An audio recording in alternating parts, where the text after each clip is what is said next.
We humans are very fortunate to be born in this planet that we call Earth.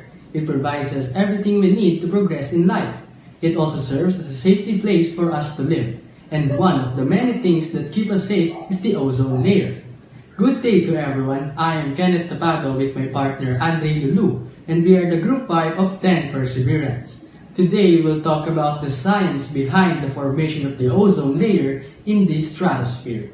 So first of all, what is an ozone layer? The ozone layer, or known as ozonosphere or isothermal layer, is a thin part of Earth's atmosphere that absorbs most of the UV rays coming from the sun.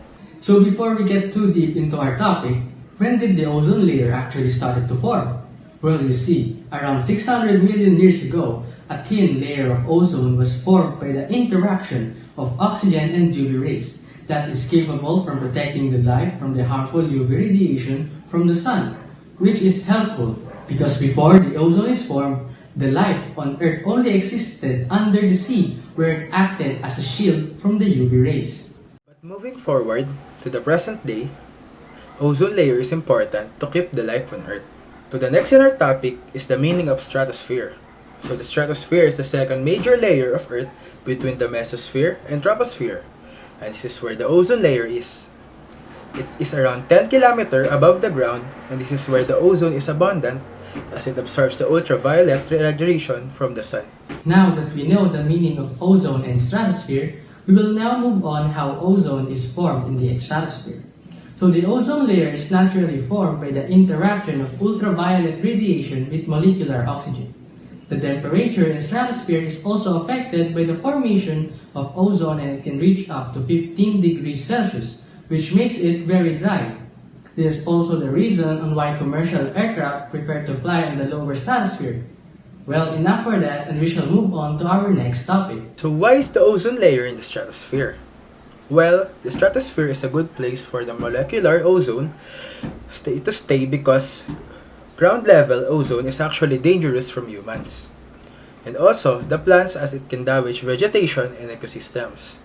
Stratosphere just had the perfect height above the ground to allow more radiation to be absorbed by the ozone layer. The forming of ozone in atmosphere is slightly similar to the forming of ozone in the stratosphere. There's a two-step process, and the first one is breaking apart of oxygen molecule by the solar ultraviolet radiation, and it produces two oxygen atoms. On the second oxygen molecule, to produce an ozone molecule, there is more production of ozone in the tropical stratosphere because there is more present UV radiation. The next topic is the stratosphere ozone. It makes up 21% of the atmosphere, which is small compared to the troposphere that makes up about 75 to 80% of this atmosphere. It is also naturally formed by the chemical reaction involving ultraviolet radiation and oxygen. Tropospheric ozone is also known as the bad ozone. Because of its harmful effects on living things, fossil fuel combustion is one of the primary sources of pollutant gases that leads to tropospheric ozone. But too much of this ground level ozone is bad as it is harmful to breathe and also damages vegetation. So now we shall move on to the balance of chemical process. Ozone molecules have a low abundance in the atmosphere, but the ozone abundance can be determined by the balance between chemical processes that produces and destroys ozone. So what is the balance? So the balance can be the new amount of reactive gases and how effective is the various reaction with sunlight intensity, location in the atmosphere, temperature, and many more factors. If there is a change on the conditions that favors the ozone production, the ozone abundance increases. But if the conditions change that favor the reaction that destroys ozone, abundance decreases. This balance of production and many more aspects is what determines the global distribution of ozone on timescale. Well, as we all know, the ozone layer that serves as our protective barrier have decreased and becomes thinner and thinner because of human activities on Earth.